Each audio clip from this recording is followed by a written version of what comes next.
Hello, and welcome back to Quiet Miles Voices in Motion, an interview series celebrating everyday endurance athletes, so runners, cyclists, swimmers, whose stories are rarely centered. This is an opportunity and a space for me to share all the amazing things that women, female runners are out there doing quietly, day in and day out.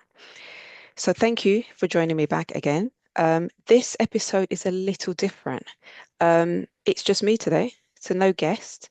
And I just wanted to take some time to talk to you about my upcoming journey towards the Epona 100, which is 100 miles in Wales. This is happening in 6 weeks' time. And just to give you a little update in terms of how my training has been going and yeah, how I'm feeling about it. And yeah, just obviously is trying to figure everything out one day at a time. So you're probably wondering why Epona and why 100 miles?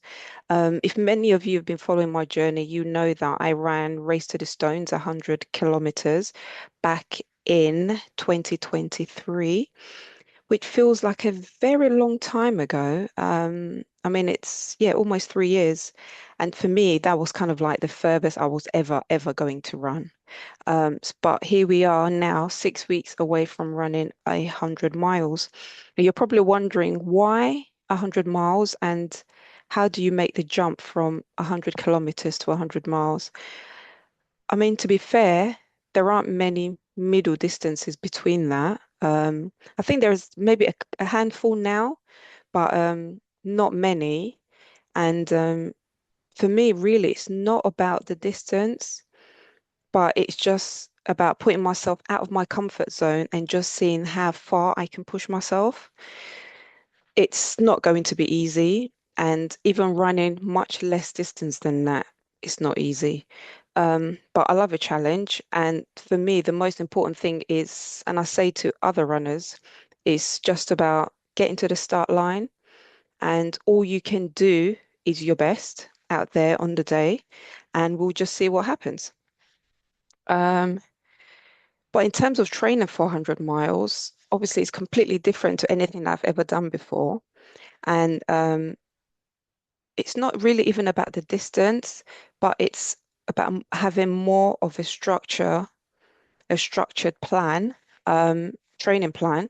And to be honest, not just training plan, like a life plan, and just being disciplined enough to commit to putting in the time for the training, whether it's the gym, running, cross training, resting, recovering, all of that, because it's not going to be easy on the day. And the last thing you want to do is not train enough for it and then get to the start line feeling massively undertrained. Because in essence, you're really setting yourself up to fail, and we don't have time for that. Um, so yeah, 100 miles isn't just about the distance. It's going to be a lot about the time on feet. It's going to be about patience. It's going to be about problem solving. It is self-navigation, but I'll have the map on my watch.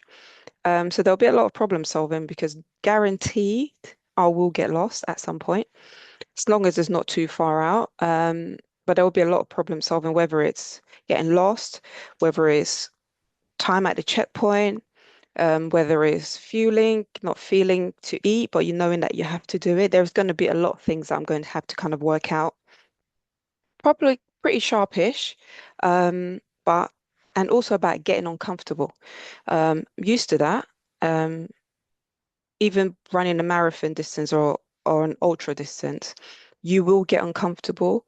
And honestly, I feel that your mind gives up way before your body. So really, for me, it's about having that growth and that positive mindset. And I think honestly, I do have that because most of the time I say to myself, it's not by force. And literally, it's not by force. And the reason why you're here is because you've chosen to do this and you have the gift to be able to do this. So it's just like, just do it and prove to yourself that you can, or at least know that you've put in as much effort as possible and that you're giving it your all. And that's all you can really ask of yourself. It's just about knowing that you've tried your best. And honestly, most of the time, the thing that may put a stop to your run is probably an injury. Um, so and we are going to do everything possible. And I've been trying to do everything possible to kind of mitigate that, which obviously is not just about running, it's all about developing strength and just making your body as strong as possible as well. Um, right, what else? So how did this start? So if I think back to how did training for this start, so obviously I've done a lot of distance, I've done a lot of road racing, and I really switched and preferred trails, I would say probably back in 2021. So obviously, because I live in London, I still have to run on the road, but trails, I mean, trails has been my go-to for many years now. Um, and I love the trails because it's not about pace, it's not about time, and it's literally just about getting outdoors and just enjoying being outdoors. The feels, the smell, the sounds, the people or even the lack of people being on the trails. Because often, if you are on the trails, it can be very, very quiet. I mean, there's no dogs, no humans. It's just you and the wildlife. And then there's other times when there are a lot of people on the trails as well. So it's a great mix. But I mean, trails all day for me. Um, what I have noticed is the shift from my regular ultra training to training for such a distance.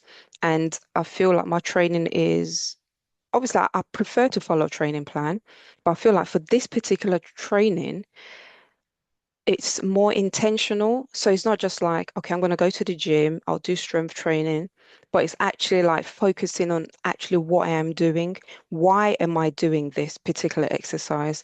What am I hoping to get from it as well? And not just jumping from one exercise to another, to another, to another, like different weeks and doing different things. It's kind of just engaging in one particular exercise and working on it for duration, as in over a number of weeks, hoping to see the improvement as well. And yeah, so I would say my training has definitely been more intentional and just focusing on those areas that I feel like I need to be stronger at. For example, so I had a calf injury back in August, which took me out of running for at least 6 to 8 weeks. So I know that calf, although it's better now, it's something I still need to work on to strengthen it because it will never be 100% again. So just little things like that. And I've had obviously a knee injury in the past as well. So it's just about focusing on those areas of my body that I know will need that extra attention to get me to the start line fresh and with as less niggle as possible as well. In terms of my training, I'm following a 16-week training plan. And actually, as of April the 6th, which is tomorrow when this episode goes out, I will be on week 12, which means I will have, so week 12, 13, 14, 15, 16. So it's like 5 weeks, 5 weeks left. And I am feeling good, actually. And I'm excited, bit crazy to be excited to run 100 miles. Um, but the way somebody sold it to me is like, obviously it's 100 miles. The cutoff is 50 hours, 50. So it's literally like 2 miles an hour. Can you believe somebody said that to me and I bought it? Um, it worked. I mean, it worked. I signed up for the race and a huge thank you, obviously, to Pegasus Ultra Running. So Reese, Paris, and my lovely Nye as well. So yeah, so I'm gonna give it my all. So tomorrow on the plan, I have a 4.5 miles run, but I'm gonna stop with my Wednesday run. So I'm gonna do 6 miles, and it's kind of like a semi-speed session. So it will probably be 800-meter repeat with 400-meter jog, with like a 2 mile warm up and kind of like a 2 mile cool down as well. So as part of my training, actually only run 3 times a week, believe it or not, or at a push. So Monday is usually my runs. So I run on Mondays. Wednesdays is usually so Mondays are very easy after the weekend's rest. So I'll do like an easy run on a Monday. Then I go to the gym on Tuesdays. And my gym session usually consists of, if I'm not cycling, then I've got the Stairmaster. And then obviously I'll have upper body one day, lower body the next day. So Monday, easy runs, then you've got the gym on Tuesday. Wednesday's usually my speed sessions. Obviously, they'll reduce as I get towards the start line. Thursday's back in the gym. Friday will be my long runs. And then Saturday back in the gym again. And then Sunday's usually my rest day. And rest consists of either sleeping all day and doing nothing. But then what I find is actually doing completely nothing makes me lethargic. I feel kind of just really, really restless. So what I try to do is some kind of movement. So whether it's a walk or just get up and do kind of like stretches or a yoga session, not necessarily anything like structured. It could just literally be like 10, 15 minutes here of yoga and then obviously chill out. And then maybe again later on in the day, 10, 15, 20 minutes, whether it's yoga or, excuse me, or foam roll and just something just to loosen up a little bit and just to get set for my Monday sessions again. So that's how my training has been. And the reason why, you're probably wondering why am I only running 3 days a week if I'm training for such a long distance? I found that that works for me. And I think prior to having a knee injury, I felt I needed to run maybe 4 or 5 times a week, but I felt like that was taking a toll on my body.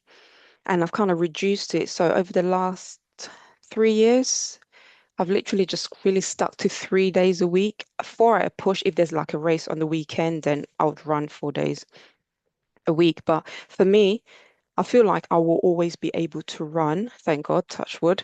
But I think what I really need is the strength session. So strengthening my upper body, so my core, my arms, my shoulders, especially because I run with poles as well. And then obviously my lower body, so my quads, my hamstrings, my calves, lots of ankle, some plyometrics, mobility stuff as well. So for me, the strength is just as important, if not more important than actually running, because I feel like you will always be able to run, you'll be always also be able to kind of walk or hike as well, but you need to be strong enough for your body to kind of carry you throughout the journey as well to the finish line, as we love. Um, Over the last few weeks, so the training plan I'm on, of most of the sessions are in miles, but for my long runs, they are mostly did start off in terms of mileage, but now they are time on feet.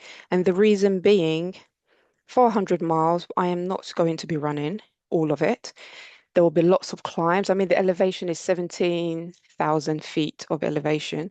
So there will be lots of power walking, power hikes. So it's about getting your body used to being on your feet for a long duration. So last week on the plan, I had 6 hours time on feet.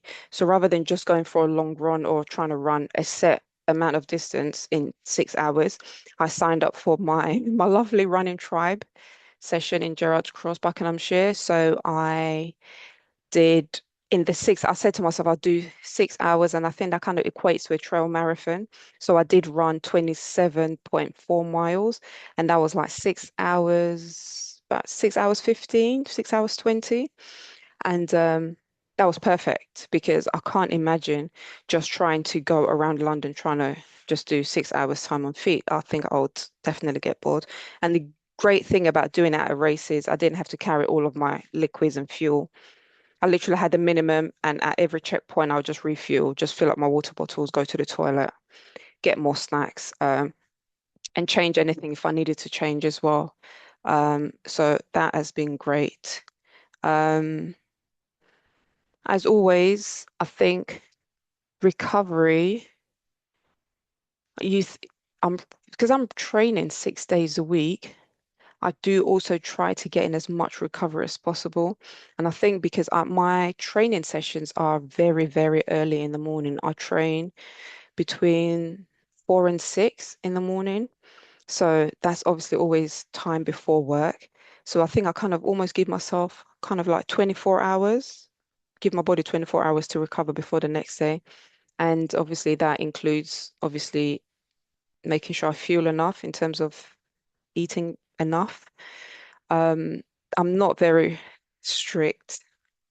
My diet is not regimental. I eat what I like when I like. So of course I'll eat my breakfast, my lunch, and my dinner, of course. If I want the snacks, I'll have the snacks as well. And I think for me, the most important thing is trying to make sure I drink enough. And it's just about reminding myself to drink enough water. And sometimes when I forget, I usually just guzzle like 500 ml of water. Probably shouldn't do that, but it's better in than not drinking anything at all. So for me, I think the rest and the recovery is really important. I wrote about that in my Substack as well, because we often forget and we just want to train, train, train, train, train, but we also obviously need to allow our body enough time to recover so that we're set for the next session. So the last thing you want is to go into your next session feeling tired already, um, because then it doesn't allow you to perform to the best of your ability. You probably think, oh my gosh, why can't I run? It's because you're tired. That's probably why you can't run or perform to your best as well. Um, Recce. So think talking about recceing a route. Um, Usually for my races, if I have a race, even like things like Race to the Stones, or I've done a few other ultras, I've done the Camino Ultras, the Lee Valley.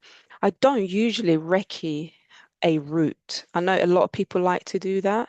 Often I just don't have time, and I just say to myself, I'll deal with it and I'll get there. Because for me, the most important thing is not necessarily doing a recce to see what the terrain or the elevation is going to be like. For me, it's just about getting in the training.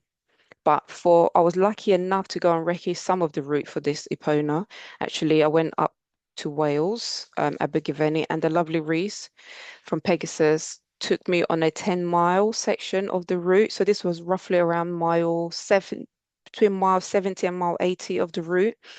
And it had some wild elevation. Honestly, it was literally just a climb. So there wasn't much running, which is why it's important to do a lot of time on feet. And so it was just literally, like, obviously I had my poles, and it's Wales is beautiful. I mean, honestly, if anyone says, why am I doing this? Honestly, I'm just here for the views. So there are going to be time during the race or the run, I will stand there just looking around and just taking it all in, because often it just feels surreal. You literally feel like you're standing on top of the world. And it's, yeah, honestly, it's beautiful. So actually doing a recce of the route, and what I said to Reese was that I would like to recce a part of the route that I may either be running in the dark, or it's probably one of the hardest part of the route. And yeah, it was very steep, and it was 10 miles. But for me, it was literally just one step at a time. And often because I felt like I was kind of like on the edge, it was literally like, just look at where you're going. As much as you want to look up or look down or look that way, is literally just kind of watching where I was going. And I felt great. And I think because my training has been going well, I'm not training for a particular time. I am training to start, training to finish. Um, so obviously they've cut off his 50 hours, and people have asked me, what time would you like to come in at? Honestly, if I got in at 49 hours and 59 seconds, I am happy. Literally, I just want to finish it. It's massive, it's huge. So I'm definitely no time pressures. Yeah, I just want to get there, be blessed, get there, and just do what I can. So actually doing a recce of the route was amazing, because although I felt good and confident, and I feel like my training is going in the right direction, actually being there, being on the route itself and just seeing and feeling what it could feel like on race day was huge. I'm really, really glad I got to do that. And I thought maybe I might be able to go back there and do another one, but time is so precious. Honestly, I don't even know how we are on week 12 already. That I'm not going to get to go back and do it, another recce, but I mean, we're only just a few weeks away now, but doing the recce has really given me a boost of confidence, think, because I just feel like, okay, if that part of the section was hard, but bear in mind, this is mile 70, and I went there on fresh legs. By the time I get there, I would have had 69.9 miles in my legs. So it will completely feel different on the day, but at least from memory, I will remember it as well. So I have to definitely say I'm really looking forward to it. Yeah, really excited now. And yeah, we'll see how it goes. And what else can I share with you? Um,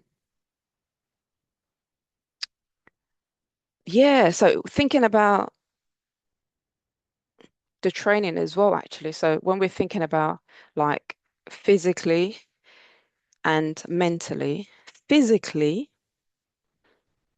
I mean, I'm looking at my legs as if my legs can talk to me, but physically, I feel good. Um, I feel good. I feel like training has been going really well. Um, what I've actually added to my training, which I mean, I did try this sometime last year. So using the Stairmaster, I feel like the Stairmaster is like a secret weapon. So I remember the very first time I used the Stairmaster, 5 minutes, and I was done. I was like, how do people use this evil machine? 5 minutes, it was just tough. But obviously, I've been watching Abby, so fitness queen Abby. She uses the Stairmaster every day, and I know the benefits of using the Stairmaster as well. So I thought to myself, in my gym has the Stairmaster anyway. So I said to myself, at the start of this training plan, I will try using it. And in my training plan, actually, when I'm looking at it, it does give you like a breakdown. Like so, like from week one, it was like 15 minutes on the Stairmaster, and then like three 15-minute sessions, and then it will bring it down, and then gradually it will go up like to 20 minutes, and then 25 minutes, and then it'll bring it back down again. And I just said to myself, I'm going to do it. So 15 minutes. And I think the problem is for many people, as it was for me, it's that when you get on the Stairmaster, we put the level up to, like, in terms of speed, we kind of put the speed up. I think the first time I used it, we must have put it on maybe speed seven, six, seven, or eight. And I think actually when I restarted this training plan, I started it on like level 3 or 4. So although it feels really slow, but it's just about building that habit and getting your body used to it. Used to, I mean, like we climb stairs and we don't usually climb stairs that slow. But for the duration that you're on there, the longer you're on there, you will get tired. So actually starting off with kind of like level 3, level 4, and just increasing it slowly has really, really helped. So obviously when I started week one back in January, it was like 15 minutes of that. So it was like a level 4. And then I can, if I feel really good on there, after like 5 minutes, I'll increase it to like level 5 and keep going. And maybe a few minutes at level 6 and then bring it back down again. And then every week, every week, every week after that, I've kind of increased. And now I'm on there for an hour at a time. I can't believe I'm actually saying that I'm going to stay myself for an hour. Feels great. And what I do also is I wear what is it? My knee sleeves, the bear hug knee sleeves, just to protect my knees. So this is kind of like prevention, just from any knee niggles or knee pain. So yeah, an hour on the Stairmaster. I try to do that at least once a week. And I think the most I'll do on the Stairmaster, maybe an hour and a half a week. And it's perfect. I mean, you sweat buckets. Literally, you have to take a whole new set of gym wear when you go on the Stairmaster. Remember that. But I think that has really, really helped in terms of building the strength in my legs. So obviously that's your whole lower body that you're working on as well. And just a reminder, you can obviously go hands free if you're brave enough. I do that sometimes, but depending on how I'm feeling, I do hold on, or maybe I hold on with just one hand. But it's just about remembering to stay upright rather than leaning on the machine itself. So you're still positioned upright, and you're just kind of resting your hand on it rather than holding it as a grip. You're kind of just resting your hand on there just for balance. But yeah, Stairmaster, definitely. If you've never used it, use it, even if it's for 5 minutes, and just start on level 3, level 4, and just work your way up. I feel like that has really, really helped in terms of my legs as well. So I do Stairmaster. I use the bike as well in the gym, and I think the bike is something that I began to love during my kind of return to running or return to training after my calf injury, because obviously I couldn't run back in the summer, so but I could cycle. So I use the bike and I'll be on there for 45 minutes, 60 minutes, and I think it's something that I really enjoy now. So if I don't fancy going on the Stairmaster, but I still want to do some endurance work in the gym before I do my strength training, I'll go on the bike for like maybe 30 minutes. 45 minutes and just see how I feel. Depending on how I feel, it's depending on how long I stay on there as well. Um, but so far, what I will say is I'm loving my training. I think the biggest lesson for me is that I don't have to have everything figured out. And I don't need to feel ready. I mean, like, will anybody ever feel ready for 100 miles? I mean, actually, maybe they would. But for me, I don't think I've ever taken on a challenge where I felt, okay, you know what? I'm ready to do this now. Um, it's always kind of like, you know what? Just start. For me, it's just always start and I'll always learn during the process. So am I ready for 100 miles? Yeah, I'm nearly there. Um, I think it's just about prepping my body and my mind as best as possible. And I think my mind, in terms of my mind, I think I have a great mindset anyway. I always kind of see the best in everything. I always look for a positive outcome. And even if I'm having a really, really bad and shitty day, you would never know. You would never know because I feel like if you put it out into the atmosphere, then you're more likely to start believing it or believing that it will happen. So often, if I start having, oh my God, this is bad, it's just like, you know what, just get it out, say it, and often it's not even about moaning about it. Often I will probably just use the F word and just get it out. And that will probably last about a minute or 2 minutes and then it's gone. And then you're just like, come on, you can do this. Like that self-talk. You're just like, at the end of the day, your body is giving you this beautiful opportunity to do this. You've trained for it. Now let's get this done. And honestly, I think it works every single time. Um, I'm just going to keep learning. I'm going to keep building and keep sharing. And I hope you continue to follow me on this journey because race day is getting closer. 4.5 weeks, I would say. I mean, the plan is kind of like 5 weeks, but really it's probably 4 weeks. It's really feeling close enough that it really feels real now, that it's really actually starting to happen. I'm really excited. There's still a bit of uncertainty, but I think that's part of it because you just never know what's going to happen on the day. All you can do is do your best. Um, and let's get cracking. So I'm still building, I'm still in the process, I'm still learning the miles.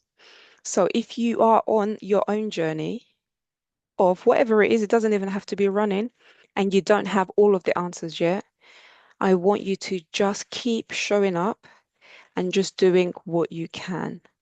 Thank you so much for listening, and I hope this has been useful so you can see where I am on this journey. And yes, let me know what you think. So this will be out on Spotify and also be out on YouTube as well. So let me know what you think in your comments. If you have any tips, advice, suggestions, compliments, I take them all. But really, really thank you so much and thank you for your support. This will be out in a few hours. Have a lovely evening and I will speak to you soon. Take care.